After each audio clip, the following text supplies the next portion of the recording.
Hello friends, இது மஹி சமையல் vlog channel. வெள்ளிக்கிழமை மத்தியான டைமில் தான் பார்த்திங்கன்னா வீடியோ எடுக்க ஸ்டார்ட் பண்ணேன். 1 to 2 சுக்கரஹோரையில் சூப்பராக பூஜை பண்ணியாச்சு. புதுசாக வாங்கின மிஷினையும் அன்றைக்கி பூஜை ரூமில் வச்சு பூஜை செஞ்சுருந்தேன். மத்தியானம் லஞ்சுக்கு பார்த்திங்கன்னா ஒயிட் ரைஸ் செஞ்சுட்டு சாம்பார் செஞ்சுருந்தேன். கேரட்டு, பீன்ஸு, உருளைக்கிழங்கு, மஞ்சள் பூசணிக்காய் இதெல்லாம் போட்டு கதம்ப சாம்பார் மாதிரி வச்சுருந்தேன். கேரட் பீன்ஸ் பொரியல் செஞ்சுருந்தேன். சாப்பிடும்போது அப்பளம் பொரிச்சுக்கலாம் அப்படின்னு சொல்லி விட்டாச்சு. அப்புறம் அன்றைக்கி காலையில் ஒரு 11 o'clock கிட்ட காய்கறி வண்டி வந்திருந்தது.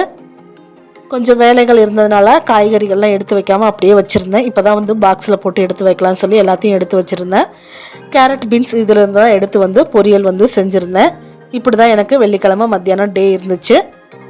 இந்த வீடியோ உங்களுக்கு பிடிச்சா லைக் பண்ணுங்கள், நம்ம சேனலை சப்ஸ்கிரைப் பண்ணுங்கள். தேங்க்யூ, பாய்.